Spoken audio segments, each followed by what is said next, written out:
Ouais, salut à tous, c'est Sturi, nous sommes le lundi 6 janvier. Ce soir, c'est le Monday Night Raw sur Netflix. La grande première de cet événement que nous ne pourrons pas suivre en direct en France, non. Ah là là là là, terrible désillusion, on a en plus de ça appris qu'il y aurait des commentaires en français, et pour Raw, et pour SmackDown, et pour NXT. La seule façon de contourner tout ça, c'est d'avoir un compte Netflix et de passer par un VPN. Vite, allô le futur, est-ce qu'on peut avoir un VPN ?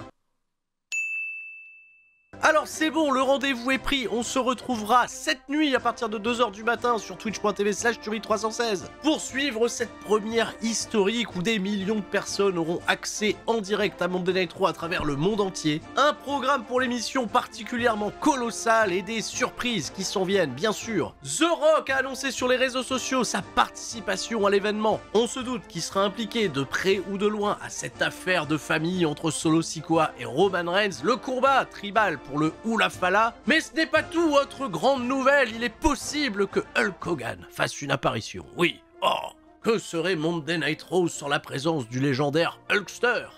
Bon, oui, je suis comme vous, on a soufflé un petit peu, mais que voulez-vous? Business is business. En parlant de business, on a appris également que le Royal Rumble, non pas celui de cette année qui a déjà été annoncé, celui de 2026 sera à l'international, on quittera les États-Unis pour la première fois. Le Royal Rumble aura lieu en Arabie Saoudite.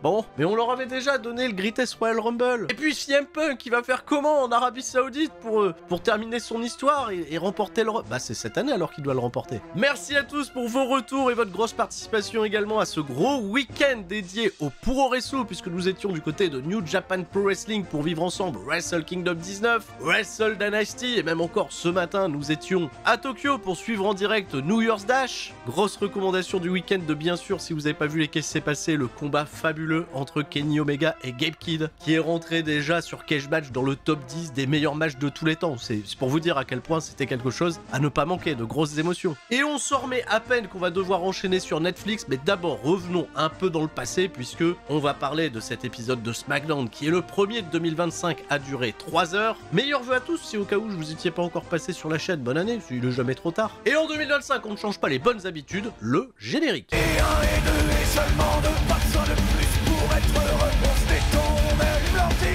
c'est l'heure de retrouver Sturi. Ça va causer de 619, de son pom de pedigree. Mais si comme moi t'as rien compris, t'es quand même le bienvenu. C'est ça le catch, de la passion et du fun. On se prépare pour le corps à corps, donc tout le monde reste fort.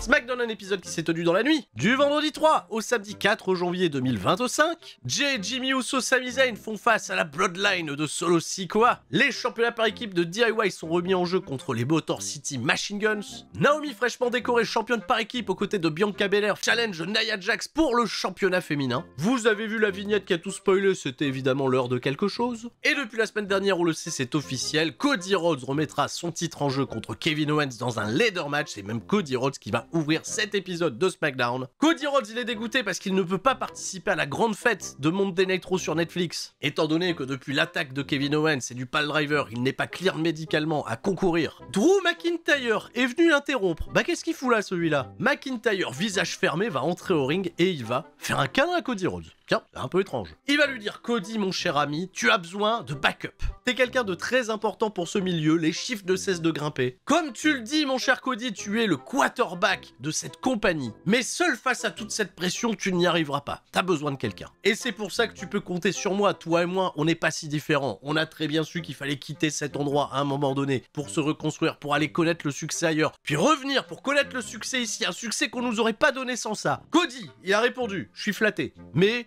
frérot, je te fais pas confiance. Il y a quelque chose qui sonne faux quand même dans ce que tu racontes, c'est un peu bizarre, C'est sauce, voilà, partie d'Among Us, hop, on éjecte, faites le vote. Par contre, si tu me fais de la lèche pour avoir une opportunité au titre, y a pas de souci, voilà, bien, prends ton ticket, on va se battre. McIntyre, il est déçu que Cody Rhodes, il ait refusé son offre et il lui dit: t'inquiète pas, la vérité, elle éclatera un jour. Je n'étais pas là pour te faire du mal, j'étais là pour t'aider, mais maintenant, surveille tes arrières. Et c'est le moment qu'a choisi Kevin Owens pour attaquer Cody Rhodes, grosse bagarre, service de sécurité. J'ai l'impression répétition, dire la même chose de semaine en semaine, d'émission en émission, ce genre d'angle, j'en peux plus. On les a séparés qu'à moitié parce que Cody Rhodes, il arrive toujours dans la mêlée à mettre quelques petits taquets. Fin de ce premier segment, mais on notera quand même le petit échange de regards entre Kevin Owens et Drew McIntyre, parce que si Drew McIntyre, il était là pour aider Cody Rhodes, il s'est absolument pas mêlé de tout ça. Est-ce qu'on espérait peut-être des petits rapprochements Drew McIntyre, Kevin Owens? Ça va peut-être aboutir à quelque chose pour les semaines à venir.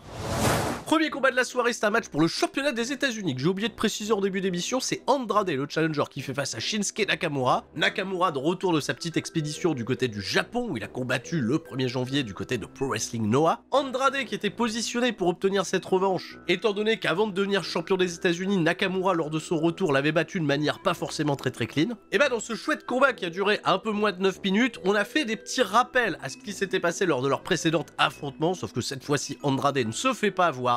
En tout cas, pas tout de suite, il va quand même perdre ce match au final que va remporter Shinsuke Nakamura, conserver le championnat des États-Unis, et après le combat, on parle plus d'Andrade qui a finalement eu un traitement à la Santos Escobar puisque LA Knight, sous une bonne réaction de la part du public, vient attaquer Nakamura et réclamer bien entendu son opportunité. Il va pas lâcher Nakamura, il va lui faire un gros pressing, et c'est un pressing qui va payer parce qu'on apprendra à la fin de l'émission que LA Knight contre Nakamura, c'est dans les tuyaux pour l'épisode de SmackDown de la semaine prochaine, le premier SmackDown qui sera diffusé à l'international sur Netflix, mais pas aux États-Unis, hein. Ça reste sur USA Network et pas en France non plus parce qu'il y a le deal Media One, AB1, VPN, tout ça. Je repasse un coup de fil. Faut que j'en parle un peu plus en détail. On pourra avoir des précisions. Bien emballé, c'est pesé. Nakamura il défend quand même son titre à 2 semaines d'affilée, joli. On sent qu'on est revenu sur un modèle télé de 3 heures étant donné que la midcard qui avait un petit peu été portée disparue va apparaître dans ce segment backstage où il y a de la tension entre Apollo Crews et les Pretty Deadly autour d'une embrouille qui s'est passée la semaine dernière que je n'ai pas suivi avec Legado del Fantasma. Avant que ça s'envenime, Nick Aldis s'est mêlé du truc, il voulait parler aux Pretty Deadly. La base de l'embrouille, c'est en réalité une enquête sur qui avait attaqué les Street Profits, les privant de leur opportunité de match de championnat. Et ben il s'avère qu'en réalité c'était DIY. Et parlant des nouveaux champions par équipe Ciampa et Gargano, ils ont demandé à Pretty Deadly de faire en sorte que DIY resterait champion à l'issue de leur combat de championnat tout à l'heure contre les Motor City Machine Guns, ce qui leur permettrait derrière d'avoir une opportunité à ces championnats après lesquels Pretty Deadly est en chasse. Ah bon? Bah non, je pensais qu'ils étaient plus occupés à faire du musical. Ils veulent devenir champions par équipe, Pretty Deadly, vraiment. En tout cas, c'est quelque chose qui leur plaît parce qu'ils sont tout contents, ils sont tout gays. Bah, ils ont un programme déjà, donc on peut être ravis. Voilà, ravis pour eux. Prochain combat, Piper Niven, accompagné de la championne des États-Unis Chelsea Green, va affronter Michin Miyaim. Un combat pour faire remonter le momentum de la finaliste battue par Chelsea Green pour inaugurer ce championnat des États-Unis. Elle a gâché la célébration de Chelsea Green la semaine passée et de ce fait, Piper Niven se dresse face à elle comme un rempart. 7 minutes de match, pas grand chose à signaler, un catch explosif pour Michin Miyaim qui va vaincre Piper Niven, qui a pas été une immense menace. Un programme qui finalement se renouvelle pas tant que ça et une mid-card justement de cette division féminine de SmackDown qu'il faudrait, elle, renouveler. Ensuite, c'est Paul Heyman qui arrive au ring pour promouvoir le Tribal Combat de ce lundi soir entre Roman Reigns et Solo Sikoa pour la guerre du Hula Fala. Ah, donc c'est Paul Heyman qui fait la promo, Roman Reigns absent de tout l'épisode.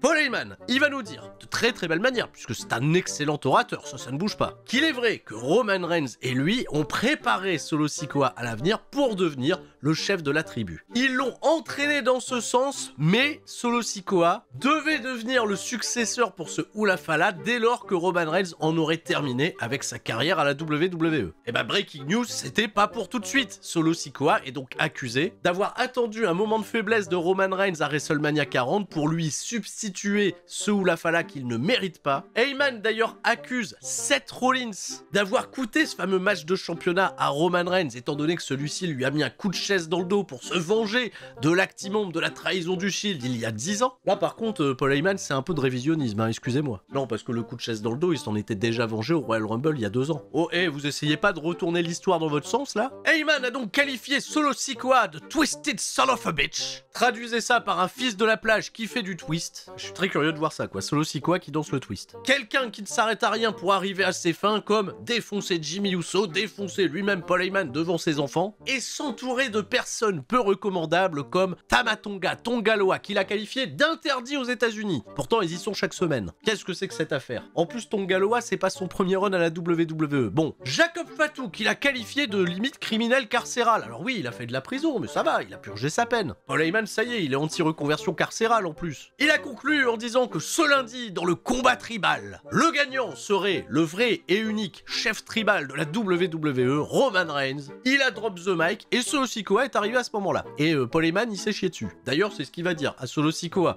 Mec, je vais pas te mentir, j'étais à 2 doigts de faire un gros caca. La dernière fois qu'on s'est croisés, ça s'est mal fini pour mon cul. Et Solo Sikoa, il va tendre la main pour réclamer le micro à Paul Heyman. Façon chef tribal, justement, Paul Heyman va s'exécuter et je trouve que le calme, la sérénité de Solo Sikoa dans les propos qui vont suivre ont encore une fois fait grandir son aura. Solo Sikoa, il a dit à Paul Heyman, t'es quelqu'un qui accorde des faveurs. Coucou CM Punk. Écoute, j'ai également une faveur à te demander. Si je viens à perdre ce lundi face à Roman Reigns, je me doute que c'est toi qui lui remettra le Hula Fala et qui lui accrochera autour du cou dans la tradition du combat tribal. Bon, il y a eu combien de combats tribal dans l'histoire de WWE? Paul Heyman, il a semblé acquiescer. Bah oui, je vais faire ça. Ouais, bah puis c'est ce qui va se passer d'ailleurs.